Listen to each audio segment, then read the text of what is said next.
Oke guys, welcome back to Daily Charting with Toshi, di mana kita akan daily chart your favorite cryptocurrencies. Oke, dalam 24 jam terakhir, cryptocurrency market lanjut lagi drop sebesar 3,09%.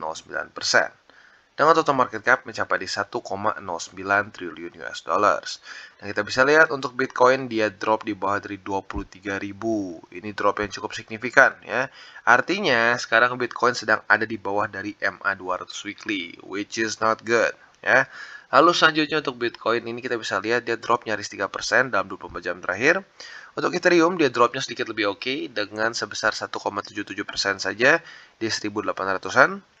Lalu untuk BNB dia drop sebesar 4,9%, lalu XRP sebesar nyaris 4%, Cardano sebesar 8,23%, ini tembus 53 sen sayangnya ya, lagi-lagi masuk ke price range yang menyebalkan. Lalu untuk Solana dia drop sebesar 12,13%, dan Dogecoin 6,54 ya, gue salah baca, 6,54% untuk Solana dalam 24 jam terakhir, dan Dogecoin sebesar nyaris 10%. Nah, jadi overall semua cenderung terkoreksi dan ada kemungkinan indeks dolar sepertinya menguat nih kalau semuanya seragam banget seperti ini. Dan sebelum kita masuk ke chartingnya, kita akan lihat dulu berita dari South Korea, di mana mereka akan memblok KuCoin, Poloniex, dan beberapa exchanger lain. Jadi buat lo yang mungkin di Korea, ya siap-siap nih, ada beberapa exchanger favorit lo mungkin akan kena ban di sana. Nah, jadi overall ya sekarang kondisi market not the best ya. Karena ya kita masih lihat ya pada faktanya CPI kemarin dari Eropa masih buruk ya, bukan cuma buruk tapi lebih buruk lagi daripada sebelumnya. Amerika Serikat kemarin sempat membaik tentunya. Kita tahu CPI turun dari 9,1 jadi 8,5. Dan the Fed pun peningkatan interest rate-nya cenderung kecil. Nah, tetapi ya lagi-lagi seperti yang gue bilang, kalau kita mau bull run yang kuat ya bukan cuma rally tipis ya, kita harus melihat di mana the Fed ya pivot dari mereka cenderung meningkatkan terus interest rate, mereka hawkish ya, geser menjadi dovish. Nah, itu tentunya harus didorong dengan dua hal. Yang pertama inflasi yang turun, dan yang kedua adalah unemployment rate di Amerika Serikat yang meningkat atau pengangguran yang bertambah di Amerika Serikat ya. Oke, nah untuk pembahasan itu kita akan bahas detailnya nanti lagi ya. Sekarang kita akan masuk dulu ke chartnya. Nah, untuk Bitcoin kita bisa lihat bahwa terlihat dengan jelas dia kemarin reject oleh daerah 23.400. Ini pembahasan yang sudah gue bahas kemarin ya sebenarnya. Jadi PR dari Bitcoin adalah jangan sampai reject. Ternyata dia reject, maka dari itu ya lanjut lagi turun. Saat Bitcoin turun, ya otomatis altcoin cenderung akan menderita juga ke bawah turun. Ya. Nah, jadi untuk sekarang yang menjadi PR adalah jangan sampai dia tembus juga 50. Ya, kalau sampai dia tembus juga 50, that's gonna be bad. That's gonna be bad. Harapan gue sih nggak perlu sampai ke 50 dulu. Ya, kalau bisa dia sekarang bisa dibilang retest lagi lah. Retest lagi dan reclaim daerah 23.400 dan MA20. Itu yang gue harapkan. Lagi-lagi, kalau secara volume dan kawan-kawan, sebenarnya masih ada kemungkinan ya. Karena kalau kita di sini mulai lack in volume. Jadi para sellers pun mulai sedikit kehabisan volume ya. Jadi lagi-lagi harapan gue adalah dia bisa reversal dan reclaim lagi 23.400. Ya, itu untuk short termnya. Untuk long termnya kita tahu sekarang kita sedang dalam kondisi yang gak terlalu bagus karena weekly-nya ya dia sedang di bawah dari MA200 ya. Nah, kalau kita lihat di sini MA200 weekly ada di 23.000 lebih $50. Nah, sekarang kita di 22.700-an. Jadi PR-nya untuk makronya ya 3 hari ke depan ya, kalau bisa close weekly ya di atas dari 23.000 ya. Karena lagi-lagi kalau kita drop lagi dari sini ada kemungkinan ini bisa lagi menjadi resisten dan lanjut lagi ke bawah, which is bad. Nah, kalau sampai ini menjadi resisten lagi, ada possibility Bitcoin bisa membuat lower low ya, atau minimal meretest lagi 19.200-an ya. Dan tentunya ya itu ya bikin kita kesannya kayak ngulang PR lagi ya. Jadi close weekly pada minggu ini sangat penting. Apakah Bitcoin bisa mempertahankan MA200 atau tidak? Kalau dia bisa pertahankan, that's good news. Kalau sampai tidak, siap-siap nih. Ada kemungkinan dia bisa menjadi resisten dan mungkin retest lagi satu low yang cukup menyebalkan. Ya. Jadi kurang lebih seperti itu untuk makronya ya. Untuk indeks dolar kita akan coba cek dan ternyata yes, ini dia penyebabnya ya. Ternyata dolar mengalami penguatan yang cukup signifikan kemarin. Ini membuat cryptocurrency market cenderung menderita. Jadi mungkin buat lo yang bingung, hah, kenapa indeks dolar? Kenapa indeks dolar bisa bikin Bitcoin menderita? Jadi gini, ya banyak orang lupa saat melihat BTC USD. Itu bukan cuma demand Bitcoin saja, ya. Ini ada demand juga dari USD atau US dollar. Makanya ada nama ini masukin disebutnya sebagai pair ya atau pasangan BTC USD. Nah, yang bisa membuat harga Bitcoin ya dalam tanda kutip ini bisa naik ada dua hal. Yang pertama adalah demand dari BTC itu sendiri. Ya, demand dari BTC ini adalah orang-orang yang membeli Bitcoin langsung, ya, atau ngelong Bitcoin. Nah, tetapi di waktu bersamaan yang bisa buat harga Bitcoin juga naik adalah indeks dolar yang melemah karena demand dari dolarnya menurun. Jadi, kalau kita bisa lihat penyebab dari Bitcoin yang drop kemarin dan gagal menembus gagal menembus MA20 dan struktur di 23.400 adalah indeks dolar yang menguat ya. Jadi kemarin sepertinya MA20 eh, ketembus dan dia nggak berani retest lagi dan lanjut lagi ke atas. Nah, ini jujurnya bikin deg-degan ya. Karena kalau sampai ini lanjut lagi ke atas ya, ini tembus dari 108,55, Bitcoin ada kemungkinan akan bisa weekly close lagi di bawah dari 200 ya. Nah, jadi harapan gua semoga saja ini double top dan drop lagi ke bawah ya. Supaya minimal weekly close-nya bagus dulu ya. Karena kalau udah weekly close-nya jelek, biasanya keterusan gitu ya. Jadi harapan terbesar kita adalah weekly close dari Bitcoin tetap masih di atas 200 ya. Jadi kurang lebih seperti itu. Uniknya untuk Nasdaq, lalu untuk S&P dan Dow Jones malah cenderung stabil ya. Apalagi Dow Jones, dia malah berhasil reclaim MA 200 daily dan bahkan mempertahankannya sama 2 hari ke belakang. Jadi sedikit aneh nih ya, korelasi Bitcoin dengan Nasdaq terutama sedikit berkurang kayaknya di sini ya. Nah, jadi ya semoga saja harapannya ini korelasi yang tertunda ya, nanti Bitcoin akan pelan-pelan mengikuti juga movement dari dalam tanda kutip kakak-kakaknya yaitu indeks-indeks sama Amerika Serikat ya, karena lagi-lagi korelasinya cukup tinggi ya terutama dengan Nasdaq. Jadi kurang lebih seperti itu untuk overall dari markets ya. Eh, ini mungkin kalian sudah bosan kalau kalau lu selalu ngikutin DCWT mungkin udah bosan, tapi gue sekali lagi akan mengingatkan ya bahwa jangan pakai uang panas guys ya, jangan pakai uang panas karena kalau pakai uang panas ujung-ujungnya mau akumulasi bagus pun tetap hancur ya. Gue kasih satu perspektif ya, untuk MA200 weekly ini ya, historically speaking ini adalah tempat yang sangat bagus sekali untuk akumulasi ya. Di 2018, di 2020, bahkan kalau mau lebih jauh lagi di 2015 di sini ya. Bahkan ini literally akumulasi kurang lebih selama setahun di sini ya. Nah, jadi kalau kita pakai uang dingin dan punya mentalitas lebih ke jangka panjang, ya, gue berpikir buat, oh nanti buat 5 tahun ke depan, atau oh nanti buat 10 tahun ke depan, ya, ini akan jadi jauh lebih baik, ya. Karena gini, kita invest di yang sama dengan modal yang sama tapi dengan mindset yang berbeda, yang satu cut loss, yang satu berapa tahun kemudian, wah untung aja gue beli di sini, ya. Nah, jadi lagi-lagi untuk akumulasi spot ya, kalau long dan short itu lebih ya inilah itu lebih short term, itu gue bahas lebih detail tentunya. Tapi kalau untuk akumulasi spot ya, gue sarankan pakai uang dingin dan bersiap ya dengan yang terburuk. Terburuk di sini akumulasi di EMA 200 itu memakan waktu kurang lebih setahun ya. Ini dari sekitar 5 Januari lah ya, 5 Januari ya sampai di akhirnya benar-benar lanjut lagi itu ya, dia arguably benar-benar lanjut bulan itu di Desember November, di mana dia berhasil tembus MA 50 dan 20 di weekly. Ya, jadi siap-siap mentalnya segitu aja. Kalau sudah siap setahun akumulasi harusnya aman. Karena yang sebelum ya karena sesudah-sesudahnya kita bisa lihat nggak sampai setahun, ya. Jadi kurang lebih seperti itu untuk Bitcoin ya. Dan kalau lu pengen tahu gimana gitu biar bisa lanjut lagi naik ke atasnya seperti dulu ya. Wah, asik nih ya buruan tuh. Wah, semuanya euforik. Ya kita harus nunggu indeks dolar yang melemah ya.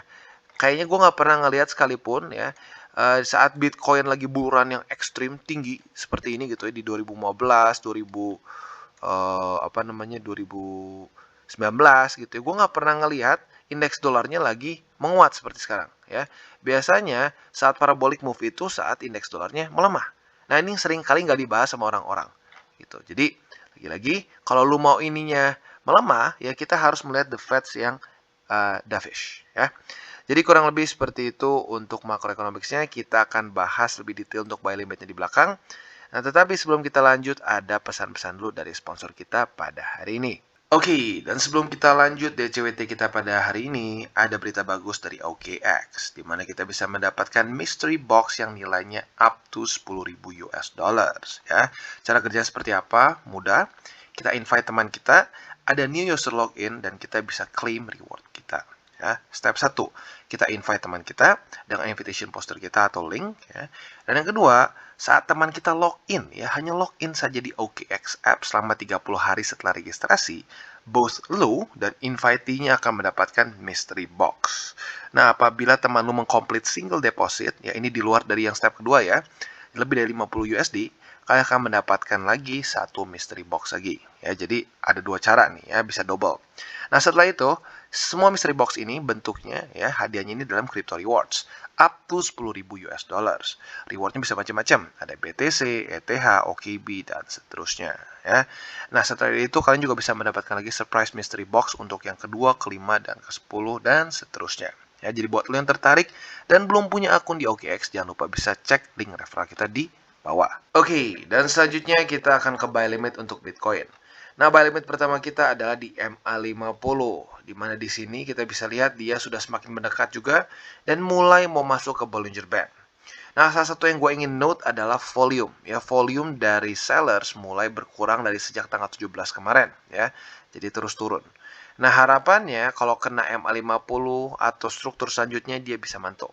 Ya, maka ini sekali lagi menjadi buy limit pertama kita di 22.273. Selanjutnya ada juga struktur resisten sebelumnya ya yang berubah menjadi support yaitu di 21.500-an. Nah, itu buy limit kedua kita ya. Buy limit ketiga kita harus geser ke indeks Bitcoin di mana ini adalah satu buy limit yang sudah kita sering bahas yaitu di 19.200-an. Buat lo yang waktu di sini akumulasi ya otomatis sudah dapat posisi ya. Dan sekali lagi ini secara struktur cukup bagus, di daily berkali-kali memantulkan harga Bitcoin dan basically menahan Bitcoin membuat lower low lagi. Untuk di weekly-nya kita bisa lihat dia sudah berhasil menahan Bitcoin sebanyak 4 kali ya. Jadi lagi-lagi ini adalah suatu struktur support yang cukup penting. Jadi kurang lebih seperti itu untuk buy limit dari Bitcoin. Andaikan sampai ke daerah 19.300-an lagi, ya kita masih ada satu lagi buy limit di mana ini adalah satu statistik yang sudah terjadi 2 kali sebelumnya. Saat Bitcoin drop atau weekly close di bawah dari MA200, ada 2 kali sebelumnya dia drawdown sekitar 30%-an dari MA200, which is sekitar kalau di sini ya dengan kondisi sekarang itu di sekitar harga di 15.670 ya. Jadi kurang lebih seperti itu untuk Bitcoin ya. Dan lagi-lagi harapan kita secara fundamentalnya adalah indeks dolar yang melemah. Indeks dolar melemah ya kita berharap paling besarnya adalah di cut bensinnya yaitu dari interest rate. Jadi semoga saja interest rate dari the Fed akan lebih rendah daripada yang diharapkan ya. Dan juga otomatis kita berharap juga inflasi drop. Kalau inflasi drop, otomatis the Fed diberikan insentif untuk tidak meningkatkan interest rate terlalu tinggi ya. Jadi kurang lebih seperti itu untuk Bitcoin. Dan sekarang kita akan lanjut ke Ethereum. Oke, dan sekarang kita akan lanjut ke Ethereum. Nah, untuk Ethereum kita bisa lihat bahwa dia not bad dibandingkan dengan Bitcoin. Ya, terjadi sedikit perlawanan. Ya, kemarin volumenya lebih masih banyakkan buyers, walaupun ada penurunan secara volume in generalnya, tetapi masih lebih banyak buyers. Ada tertekan juga sedikit, tetapi ya masih bertahan di atas dari 1780. That's good. Nah, update pertama untuk posisi short tentunya ya. Nah, buat kalian yang sudah nge-short dari di 1943, sekarang masih tentunya dalam keadaan profit. Tetapi belum kena target TP. Menurut gua, dalam kondisi seperti sekarang, apalagi BTC yang cenderung bearish ya, kalian bisa sabar dan tunggu saja TP kalian di 1780 ya. Nah, jadi itu buat yang nge-short. Ya, kalau menurut gua harusnya minimal kena lah ya, minimal week kena. Nah, untuk posisi long atau posisi spot, kalian bisa pertimbangkan di tempat yang sama ya. Tempat untuk TP short bisa kalian pertimbangkan untuk akumulasi spot atau ngelong ya, yaitu di 1780. Untuk spot silahkan kalian mau langsung buy limit, monggo ya, karena itu bentuknya averaging. Tapi kalau long ya atau ambil posisi futures, menurut gua lebih bijak kalau terjadi konfirmasi dulu ya. Jadi ada drop, rejection, retestnya. Nah, retestnya baru kalian ngelong ya. Nah, setup seperti itu secara resiko lebih kecil karena kenapa? Possibility dia untuk false signal lebih kecil. Ya, jauh lebih kecil dibandingkan lo langsung pasang aja di satu struktur. Ya, bisa nggak bang tembus lagi? Bisa, ya bisa. Tapi secara probability lebih kecil untuk false signal. Ya, nah jadi kurang lebih seperti itu. Kalau spot di hold panjang, ya bulanan sampai tahunan. Tetapi kalau untuk long, gue sarankan TP-nya di 1943. Ya, jadi lagi-lagi TP-nya dengan ya struktur resisten dan support. Very easy. Ya, jadi kurang lebih seperti itu untuk Ethereum. Sampai sekarang ya mungkin sekarang bentuknya ya atau struktur dari Ethereum sedikit lebih bagus dibandingkan dengan BTC ya. Dia masih cenderung membuat higher high, higher low, higher high, higher low dan seterusnya. Untuk BTC dia sudah mulai dekat membuat suatu lower low ya. Jadi ya jujurnya ini sedikit bikin deg-degan ya karena kalau BTC lower low dan jebol ya ujung-ujungnya ya tinggal tunggu waktu gitu. Yang lain akan ikutan jebol juga ke bawah. Ya, jadi lagi-lagi cukup penting ya minggu ini close weekly dari BTC. Kalau sampai di bawah dari EMA 200 ada ada satu resiko yang cukup besar. Ada satu resiko yang cukup besar di mana dia akan membuat lower low lagi, mungkin akan retest area 20 ribuan. Ya, 20 ribuan itu maksudnya 20 ribu pas gitu ya, which is not good. Itu kemungkinan besar juga akan membawa Ethereum dan kawan-kawannya lanjut turun. Ya. Jadi kurang lebih seperti itu untuk update kita pada hari ini. Ya, untuk sesi keduanya lagi-lagi kita akan upload kurang lebih sore ya di mana kita akan lebih fokusnya membahas altcoins. Jadi kurang lebih seperti itu ya. Lagi-lagi gue ingatkan sekali lagi jangan pakai uang panas ya, dan kalau bisa ya kalau lu belum yakin dengan bermain futures atau trading futures, lebih baik jangan trading futures. Nggak apa-apa akumulasi spot saja, berpikir jangka panjang, berpikirnya seperti nabung di cryptocurrency. Ya, buat yang sudah siap bermain futures, pastikan jaga risiko. Jangan sampai lupa nggak pakai SL, ya, dan jangan sampai revenge trading. Ya, sering sekali kita tuh melakukan itu, ya, revenge trading. Dimana kita misalnya kena SL nih, wah kita panas, jadi pengen buka lagi posisi. Nah itu yang biasanya akan menggerogoti profitability dari posisi futures kita. Ya, jadi ingat, stick to your trading plan, jangan sampai berubah-berubah, dan jangan suka geser-geser TP dan SL. Ya. Oke guys, jadi itu adalah akhir dari segmen DCWT kita pada hari ini. Dan jangan lupa bagi kalian yang merasakan manfaat dari segmen ini, jangan lupa untuk share ke teman-teman kalian. Dan apabila lu pengen mensupport channel kita, ya TCI, jangan lupa untuk menggunakan link referral kita di bawah. Nggak wajib, ya, tetapi apabila lu menggunakan link referral kita di bawah, ada macam-macam ya, dari Bybit, Huobi, Maxi, toko kripto, dan banyak lagi. Ya, walaupun nggak wajib, tapi kalau menggunakan link referral kita, lu secara langsung membantu perkembangan dari TCI. Dan satu lagi, jangan lupa juga untuk join Telegram group kita, di mana kita bisa ngobrol-ngobrol santai mengenai dunia cryptocurrency secara dua arah. So, jangan lupa untuk like, subscribe, klik the bell icon, and see you on the next video.